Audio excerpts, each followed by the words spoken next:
Hello দর্শক বন্ধুরা, আবারও শীতকালীন যে শশা চাষ প্রথম ভিডিওতে দেখেছিলাম যে কিভাবে বেড তৈরি করা হচ্ছে শশার ও কিভাবে বীজ রোপণ করা হচ্ছে সেটা দেখিয়েছিলাম।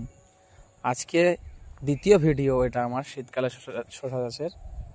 তো দ্বিতীয় ভিডিওতে দেখাবো যে কি কি ওষুধ প্রয়োগ করতে হবে। আজকে গাছের 8 দিন বয়স হলো। দেখুন আমার গাছের চেহারা কেমন আছে। 8 দিন বয়স গাছের আজকে। ওই দেখা যাচ্ছে ছোট পোকা এসেছে, দেখুন কেবল এক পাতা বেরিয়েছে ও আর একটা পাতা ছোট্ট দেখা যাচ্ছে, ছোট্ট আর একটা পাতা বের হচ্ছে। দেখুন, আপনারা ভাববেন যে আমি বলছি এক পাতা কেন, সাইডে যে পাতাগুলো দেখা যাচ্ছে এগুলা পাতা না, এগুলাকে বলে, এটা হচ্ছে গাছের বীজপত্র। বীজে যে দুটো পাতা বের হয় ওটাকে বলে বীজপত্র। আর পাতা হচ্ছে এই যে এটা, কেবল একটি করে পাতা বেরিয়েছে, ও পাশে আরেকটি পাতা দেখা যাচ্ছে, এই যে পাতা দেখা যাচ্ছে, বীজপত্র। পোকাও চলে এসেছে, পাতা যখন হবে পোকা চলে আসবে। এই দেখুন, আমি কিন্তু কোনো রকম সার প্রয়োগ করিনি গাছে, শুধু এই আমার 1 বিঘে যে জমি, 1 বিঘে জমি দেখতে পাচ্ছেন, 1 বিঘে জমি। এই 1 বিঘে জমিতে আমি শুধু গোবর সার প্রয়োগ করেছি, শুধু গোবর সার দেওয়ার পরে আমি গাছটা লাগিয়েছি, বীজ রোপণ করেছি ও বীজ থেকে গাছ বেরিয়েছে। এখনো দুটো পাতা বের হয়নি, একটা পাতায় বের হয়েছে আর একটা পাতা বেরোনোর জন্য রেডি হচ্ছে। তো এই যে পোকা চলে এসছে, সব গাছেতেই মোটামুটি পোকা চলে আসছে। এই যদি পোকাটা যদি না মারি, এখন যদি ওষুধ না প্রয়োগ করি, তাহলে এই পোকাটা গাছের যে দুটো পাতার মাঝখানে যে মঞ্জুরি মাঝের যে অংশটা, সেটা পাতা নষ্ট করে দেবে পোকাতে। তার ফলে কি হবে, দুটো পাতা বের হবে, গাছ আর গ্রোথ নেবে না, গাছ বড় হবে না, ও গাছটা নষ্ট হয়ে যাবে। এই দেখুন, জল দিয়েছি, 2 দিন হলো জল দিয়েছি। আর সবচেয়ে খতরনাক যে পোকা, লাল পোকা, দেখুন এই যে বাঘ পোকা, এই যে লাল পোকা দেখছেন, এ পাতাকে খেয়ে ফেলে দেবে। এই যে পাতা খেয়ে ফেলছে, দেখুন এই পাতা খেয়ে ফেলছে, দেখছেন, এই পাতাকে একদম খেয়ে ফেলে দেবে।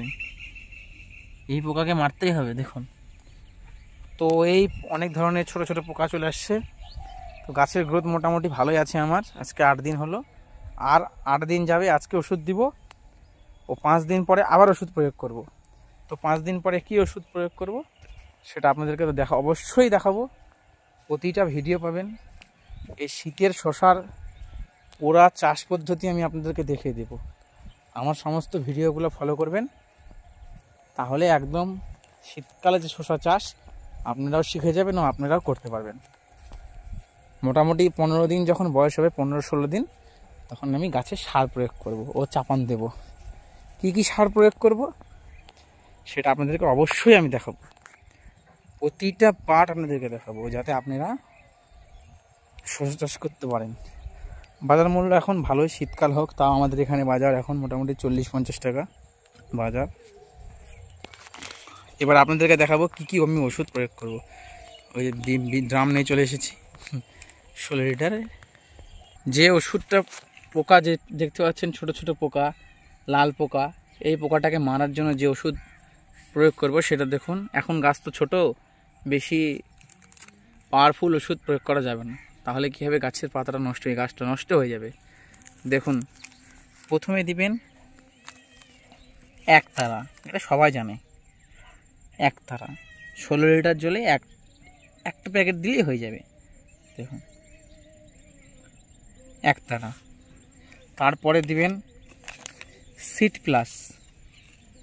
সিড প্লাস কেন দিচ্ছি, সিড প্লাস দিলে গাছের শিকড়টা বৃদ্ধি হবে, গাছের শিকড় যত বৃদ্ধি হবে গাছের মোর্টালিটিটা কমে যাবে, গাছ মারা যাবে না, ও গাছ তাড়াতাড়ি খাবার টানতে পারবে। আর দেখুন, ছত্রাক বা ফাঙ্গিসাইড হিসেবে আমি, আপনারা কে কী দেন আমি জানি না, আমি অবশ্যই ভালো ইউজ করি, কারণ প্রথম থেকে যদি ভালো ফাঙ্গিসাইড ব্যবহার করেন তাহলে গাছের কোনো রোগ থাকবে না, গাছের পাতা হলুদ হবে না, গাছের ধসা রোগ ধরবে না। দেখুন তার জন্য আমি দিই সিনজেন্টার অ্যামিস্টার অক্টি, দেখতে পাচ্ছেন সিনজেন্টার অ্যামিস্টার অক্টি। অনেকে দেন অনেকে দেন ম্যানকোজেব, কার্বনডাজিম। আমি ম্যানকোজেব কার্বনডাজিম খুব ইউজ করি না, কারণ কাজ হয় কিন্তু শসার ক্ষেত্রে রিস্ক না নেওয়াই ভালো। ভালো ওষুধ দিবেন, গাছ অনেক দিন লংজিভিটি থাকবে, ওষুধ কম লাগবে, গাছ ভালো থাকবে। দেখুন কি আছে, দেখুন অ্যাজোস্ট্রোবিন আছে আর ক্লোরোথায়ানিল আছে। এখানে অ্যাজোস্ট্রোবিন যেটা সেটা 4.8% WW আকারে আছে, আর ক্লোরোথায়ানিল 40% আছে। দেখুন এটা হাই কোয়ালিটির ছত্রাকনাশক ফাঙ্গিসাইড, গাছের ধসা রোগ রক্ষা করে, গাছের যে কোনো রোগ, যে কোনো ফাঙ্গিসাইড ইউজ করলে, এটা ইউজ করে যে কোনো ধসা রোগ, পচা রোগ, পাতা পচা রোগ। আমি এটা ইউজ করে যাই কন্টিনিউ শসাতে। অ্যামিস্টার অপটি দিই আর মাঝে মাঝে আমি অ্যামিস্টার টপ দিই, আর আমি কোনো ফাঙ্গিসাইড ইউজ করি। দাম বেশি লাগে কিন্তু কাজ বেশি হয়। আর ভিটামিনের মধ্যে দিবেন, দেখুন ভিটামিন কোয়ান্টিস। গাছ এখন ছোট, আমরা ইসাবিয়ানও দিতে পারতাম কিন্তু ইসাবিয়ান দিই না। কেন দিই না? ইসাবিয়ান পরে দেব, যখন গাছটা একটু বড় হবে তখন দেব। কোয়ান্টিস এখন দিলে, দেখুন কোয়ান্টিসের মধ্যে আছে অ্যামাইনো অ্যাসিড আর নিউট্রিয়েন্টস। অ্যামাইনো অ্যাসিড আছে 52% আর নিউট্রিয়েন্ট আছে হচ্ছে দেখুন 48। এই কোয়ান্টিস যদি দেন তো কোয়ান্টিসের কাজ কি, শশা গাছ ছোট অবস্থাতে কোয়ান্টিস দিলে গাছটা খাবার সংগ্রহ করতে পারে। কোয়ান্টিসের ফলে গাছ খাওয়া সংগ্রহ করা শিখে যায় এই কোয়ান্টিস দিলে, ওই জন্যই কোয়ান্টিস ইউজ করতে হয়। বড় যখন হবে তখন ইসাবিয়ান দিবেন, গাছের ডালপালা বের হবে। আর ছোট অবস্থায় কোয়ান্টিস, এটাতেও গাছের ডালপালা বের হবে কিন্তু গাছকে আহার সংগ্রহ করতে বা খাদ্য সংগ্রহ করতে কোয়ান্টিস খুব তাড়াতাড়ি সাহায্য করে, ও গাছ তাড়াতাড়ি বড় হয়, ওই জন্য ছোটোতে কোয়ান্টিস। দর্শক বন্ধুরা, আজকে ভিডিওটা আমি শেষ করছি। পরের পার্টে 5 দিন পরে আবার আমি ওষুধ প্রয়োগ করব, কি ওষুধ দিব সেটা আপনাদেরকে দেখাবো। আর চাপান্দার ভিডিও অবশ্যই দিব। ও আমি যে আমার যে জমিতে যে ঝাংলা বা মাচা তৈরি করব শসার, সেটাও ভিডিও পাবেন, সব ভিডিওই পাবেন।